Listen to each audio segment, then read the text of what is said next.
Hello everyone आपन समस्त को स्वागत आपण मान प्रिय यूट्यूब चैनल को देखंतु जूनियर टीचर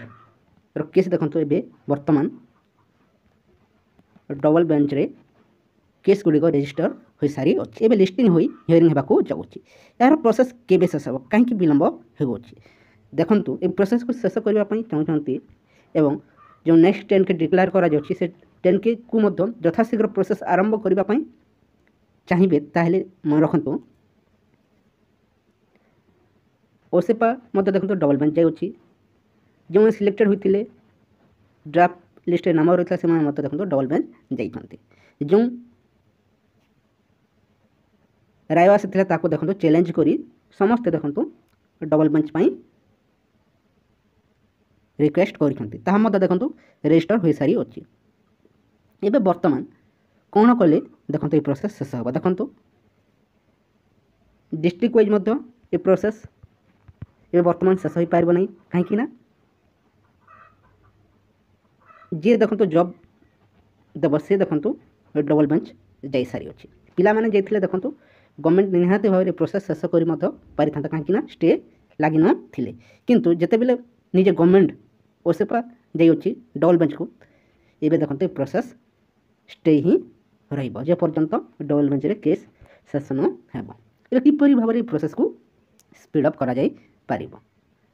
एवं प्रोसेस शेष करने देखो आप निहाती भाव समस्त सहयोग करंतु जदि आप सिलेक्टेड होती ताहले मध्य जो पिला माने आपनकर डबल बेंच में चैलेंज कर सहयोग करंतु ये प्रोसेस निहाती भाव आगो बढ़ी पारिबो किंबा जदि आपनकर स्कोर ठीक ठाक रही अछि जदि डिस्ट्रिक्ट वाइज मध्य सिलेक्शन होछि जदि आशा रही अछि हेबार ताहले मध्य आपण जो मैंने डिस्ट्रिक्ट को सपोर्ट कर सपोर्ट करेंगे किंतु मन रखु जदि आपंकर केबीके एरिया होते जदि फास्ट प्रिफरेंस केबीके डिस्ट्रिक्ट देते ताहले मध्य साइंस स्टूडेंट होते मन रखु यूआर पिला साइंस स्टूडेंट होते 165 प्लस कि 160 प्लस न अच्छी ताहले आपने केबे मध्य केबीके डिस्ट्रिक्ट होते पाइपारे ना ताकू दृष्टि रखी ही आपने सहयोग करंतु कहीं जो प्रोसेस दे गवर्नमेंट देखो आपंकर नियुक्ति दि जाऊँगी ताहा निहाती भाव समस्तंकर मंगल हेब कहीं मंगल हेब देखो लॉटरी सिस्टम जो रही अच्छी क्यों डिस्ट्रिक्ट जिते फॉर्म पकड़ापी आसी था क्यों डिस्ट्रिक्ट पकड़बी ताकू नहीं समस्त सन्देह रही था देखो समस्तंकर जदि मेरिटस पिला को दिया ताहले समस्तंकर मन में सन्देह मत दूर हेब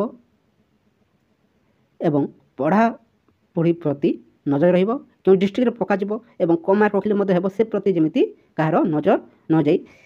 केवल फोकस रहिबो आपनकर पढ़ा पर सेति मेरिट पिला को ही नै जो गवर्नमेंट प्रोसेस करूछि ताकू समस्त सपोर्ट करंतु जदि आपनकर सिलेक्टेड जो लिस्ट आसी अछि ताकू सपोर्ट करबा पय चाहछन्ते ताहले मध्य आपने आगे आसंतु जो माने सिलेक्टेड से माने देखंतु मध्य डबल बेंच जाइछन्ते ताकू आपने सपोर्ट करंतु निश्चय देखंतु सफलता पाइबे जदि आपनकर केबीके डिस्ट्रिक्ट होछि ताहले मध्य जदि प्रोसेस को यथाशीघ्र शेष करबा पय चाहछन्ते ताहले मध्य आपने डिस्ट्रिक्ट सिलेक्शन पय जो माने लागिछन्ते तांको पय मध्य सपोर्ट करि पारिबे काहाको मध्य मना करे जाई पारिबो नहीं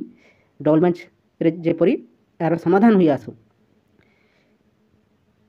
जदि आपनकर 150 प्लस जदि आर्ट्स रे रही अछि ताहले जदि केबीके डिस्ट्रिक्ट होइतबो ताहले सपोर्ट करंतु जदि 140 मध्य रही अछि जदि के भुआ मध्य बोलाउछन्ती होई जेबो बोली केबे मध्य 100% लेखि रखंतु केही मध्य 140 केबीके डिस्ट्रिक्ट होइते मध्य पाई पारिबे नाही यूआर किंबा एसबीसी पिला 150 रखी मध्य चांस नाही मोर रखंतु 150 रखी मध्य 100% लेखि रखंतु चांस टोटाली नाही जदि 150 रु एभाब रही अछि चांस रही अछि 150 रु कम रही अछि यूआर किंबा एसबीसी पिला केबे मध्य आर्ट्स रे सिलेक्टेड होई पारिबे नाही साइंस रे देखंतु 160 प्लस जदि नहीं केबे मध्य सिलेक्टेड होई पारिबे नाही यह केवल यूआर एसबीसी पय अन्य कैटेगरी कमी पारे किंतु बहुत कमिबो नहीं ए केते मार्क निहाती भारे कमिबो ताकू दृष्टि रखी ये प्रोसेस को यथाशीघ्र स्पीड अप करी 10 के आसीबा को जाउची ताकू सपोर्ट करंतु एवं ए प्रोसेस जिते शीघ्र शेष हेबो आउ 10,000 पिला जे मध्य पांतु 10,000 पिला जदि चाकरी पाई पाइबे निहाती भारे समस्तंकर मंगल हेबो ता सहित ए देखो एसएसडी डिपार्टमेंट बाहर जाऊँगी ସେଥିରେ ସମସ୍ତଙ୍କର ଫୋକସ୍ ରହିବ କାହିଁକିନା କାହା ପାଖରେ ମଧ୍ୟ ବର୍ତ୍ତମାନ ଚାକିରି ନାହିଁ। କାହିଁକିନା ଏ କେସ୍ ଯେତେବେଳେ ଛନ୍ଦି ହେଇଯାଉଛି JTS, ଏବେ ସମସ୍ତେ ପିଲା ଦେଖନ୍ତୁ ଏଥିରୁ ବଞ୍ଚିବା ପାଇଁ ସମସ୍ତଙ୍କର ଫୋକସ୍ ରହିବ କେବଳ SSD ଡିପାର୍ଟମେଣ୍ଟ। ତାହା ମଧ୍ୟ ଏତେ ସହଜ ନୁହେଁ କାହିଁକିନା ସମସ୍ତଙ୍କର ଯେତେବେଳେ ନଜର ରହିବ ଏବଂ ଭ୍ୟାକେନ୍ସି ମଧ୍ୟ କମ୍ ରହିବ, ଯାହାକି ଯେଉଁମାନେ 99 କିମ୍ବା 95% ଯଦି ରଖିପାରିବେ ନାହିଁ କେବେ ମଧ୍ୟ ଚାକିରି କରିପାରିବେ ନାହିଁ। କାହିଁକିନା ସମସ୍ତଙ୍କର ନଜର ରହିବ କେବଳ ଆପଣଙ୍କର SSD ଡିପାର୍ଟମେଣ୍ଟ ଯେଉଁ ଆଶ୍ରମ ସ୍କୁଲର ଶିକ୍ଷକ ନିଯୁକ୍ତି ଆସିଅଛି ତା ଉପରେ ହିଁ ନଜର ରହିବ। ଦେଖାଯାଉ ଏ ପ୍ରୋସେସ୍ ସ୍ପିଡ଼ଅପ୍ କରିବା ପାଇଁ ଯଦି ସିଲେକ୍ଟେଡ଼ ହୋଇଥିଲେ ମଧ୍ୟ ସପୋର୍ଟ କରନ୍ତୁ। ଯେଉଁ ପେମେଣ୍ଟ କରି ଦେଖନ୍ତୁ ପ୍ରୋସେସ୍କୁ ସ୍ପିଡ଼ଅପ୍ କରିବା ପାଇଁ ଚାହୁଁଛନ୍ତି ଏବଂ ଏ ପ୍ରୋସେସ୍ କିଏ ଜିତିବ ତାହା କିଏ ମଧ୍ୟ କହିପାରିବେନି, କିନ୍ତୁ ଆପଣମାନେ ସ୍ପିଡ଼ଅପ୍ କରିବା ପାଇଁ ନିହାତି ଭାବରେ ସହଯୋଗ କରନ୍ତୁ। ଯେମିତି ଯେଉଁ କେସ୍ ଲଢ଼ିବା ପାଇଁ ଯାଇଛନ୍ତି ସମସ୍ତେ ସହଯୋଗ କରନ୍ତୁ। ଡିଷ୍ଟ୍ରିକ୍ଟକୁ ସପୋର୍ଟ କରୁଛନ୍ତି ତାହେଲେ ମଧ୍ୟ ସହଯୋଗ କରନ୍ତୁ ଏବଂ ମେରିଟସ୍ ପିଲାକୁ ଯଦି ସପୋର୍ଟ କରୁଛନ୍ତି ତାହେଲେ ନିହାତି ଭାବରେ ସମସ୍ତେ ସପୋର୍ଟ କରନ୍ତୁ। ଯେଉଁମାନେ ମଧ୍ୟ ସିଲେକ୍ଟେଡ଼ ହୋଇଥିବେ ସେମାନେ ମଧ୍ୟ ଦେଖନ୍ତୁ ସହଯୋଗ କରନ୍ତୁ, ଯିଏ ମଧ୍ୟ ଚାକିରି ପାଆନ୍ତୁ। ଯଦି ମେରିଟସ୍ ପିଲାଟିଏ ଯଦି ଚାକିରି ପାଉଅଛି ନିହାତି ଭାବରେ ସମସ୍ତଙ୍କ ପାଇଁ ଖୁସି ଖବର ଏବଂ ଡିଷ୍ଟ୍ରିକ୍ଟ ୱାଇଜ୍ ମଧ୍ୟ ସପୋର୍ଟ କରିବାକୁ ଚାହୁଁଛନ୍ତି ତାହା ମଧ୍ୟ ଆପଣ ସପୋର୍ଟ କରନ୍ତୁ। କିନ୍ତୁ ଯଦି ଡିଷ୍ଟ୍ରିକ୍ଟ ଅନୁସାରେ ଯଦି ପ୍ରୋସେସ୍ କମେଣ୍ଟ କରିବା ପାଇଁ ଚାହୁଁଛନ୍ତି, ଯଦି ଆପଣମାନେ ସିଲେକ୍ଟେଡ଼ ହୋଇପାରିବେ, ମୋର ରଖନ୍ତୁ ଯଦି ଆପଣମାନେ ସିଲେକ୍ଟେଡ଼ ହୋଇପାରିବେ ତାହେଲେ ସପୋର୍ଟ କରନ୍ତୁ। ନିଶ୍ଚୟ ଦେଖନ୍ତୁ ଏ ପ୍ରୋସେସ୍ ଯଥାଶୀଘ୍ର ଶେଷ ହେଉ ଏବଂ ଯେଉଁ 16,000+ ସିଲେକ୍ଟେଡ଼ ହେବାକୁ ଯାଉଛନ୍ତି ସେମାନଙ୍କର ମଙ୍ଗଳ ହେଉ। ଏହା ଯେତେ ଡିଲେ ହେବ ଦେଖନ୍ତୁ ସରକାରଙ୍କୁ ହିଁ ଲାଭ ହେବ, କୌଣସି ପିଲାଙ୍କୁ ଲାଭ ହେବ ନାହିଁ। ଯେଉଁମାନେ ନନ୍ ସିଲେକ୍ଟେଡ଼ ବା ଯେଉଁମାନେ ସିଲେକ୍ଟେଡ଼ ହୋଇନାହାନ୍ତି ଏପର୍ଯ୍ୟନ୍ତ ସେମାନେ ମଧ୍ୟ କୌଣସି ଲାଭ ପାଇପାରିବେ ନାହିଁ। ଯେଉଁମାନଙ୍କର ଦେଖନ୍ତୁ 140 କିମ୍ବା 120 ଯଦି ରହୁଛି ସେମାନେ ଦେଖନ୍ତୁ କେବେ ମଧ୍ୟ ଦେଖନ୍ତୁ ଡିଷ୍ଟ୍ରିକ୍ଟ ହେଲେ ମଧ୍ୟ ପାଇବେ ନାହିଁ କିମ୍ବା ମେରିଟରେ ତ ଆସିନାହାନ୍ତି ଡିଷ୍ଟ୍ରିକ୍ଟ ହେଲେ ମଧ୍ୟ ପାଇପାରିବେ ନାହିଁ। ତାଙ୍କର କୌଣସି ଲାଭ ହେବ ନାହିଁ। ପ୍ରୋସେସ୍ ଯେତେ ଡିଲେ ହେବ ତାଙ୍କର ସେତେ କ୍ଷତି ହେବାକୁ ଯାଉଛି, କାହିଁକିନା ସମୟ ଯେତେ ଚାଲିଯିବ ତାଙ୍କ ପାଇଁ ନିହାତି ଭାବରେ ବିପଦ ସୃଷ୍ଟି ହେଉଅଛି। 10K ଯଦି ଯଥାଶୀଘ୍ର ଆସିଥାନ୍ତା ତାହେଲେ ନିହାତି ଭାବରେ ଆପଣଙ୍କର ଆଉ 10,000 ପିଲା ଏହାର ସଫଳତା ପାଇପାରିଥାନ୍ତେ। ସେଥିପାଇଁ ସମସ୍ତେ ଆଗେଇ ଆସନ୍ତୁ। ଯେଉଁମାନେ ସିଲେକ୍ଟେଡ଼ ହୋଇଛନ୍ତି ଆପଣମାନେ ମଧ୍ୟ ସହଯୋଗ କରନ୍ତୁ। ଯେଉଁମାନେ ସିଲେକ୍ଟେଡ଼ ହୋଇ ଦେଖନ୍ତୁ ଡବଲ ବେଞ୍ଚ ଯାଇଛନ୍ତି ତାଙ୍କୁ ସହଯୋଗ କରନ୍ତୁ ଏବଂ ଯେଉଁମାନେ ନନ୍ ସିଲେକ୍ଟେଡ଼ ସେମାନେ ମଧ୍ୟ ଦେଖନ୍ତୁ ଏହି ପ୍ରୋସେସ୍କୁ ସ୍ପିଡ଼ଅପ୍ କରିବା ପାଇଁ ଲାଗିଛନ୍ତି। ଯଦି ଆପଣଙ୍କର ସହଯୋଗ କରିବାକୁ ଚାହୁଁଛନ୍ତି ଡିଷ୍ଟ୍ରିକ୍ଟ ୱାଇଜ୍ ମଧ୍ୟ ତାହା ମଧ୍ୟ ଆପଣମାନେ ସପୋର୍ଟ କରିପାରିବେ। କିନ୍ତୁ ମନେ ରଖନ୍ତୁ ଯଦି ସ୍କୋର ଠିକ୍ ଅଛି ତାହେଲେ ସପୋର୍ଟ କରନ୍ତୁ, ନଚେତ୍ ଆପଣଙ୍କର କୌଣସି ଲାଭ ମିଳିବ ନାହିଁ। ଏବଂ ଯଦି ଆପଣଙ୍କୁ କୁହାଯାଉଥିବ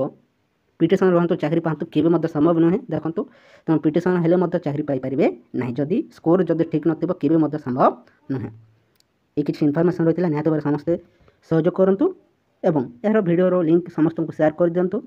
ଯାହାଫଳରେ ଯେଉଁ ଭ୍ରାନ୍ତ ଧାରଣା ରହିଛନ୍ତି ସେଥିରୁ ମୁକୁଳି ପାରିବେ ଏବଂ ଏ ପ୍ରୋସେସ୍ ଯେତେ ଶୀଘ୍ର ଶେଷ ହେବ ସମସ୍ତଙ୍କର ଲାଭ ନିଶ୍ଚୟ ହେବ। Thank you for watching.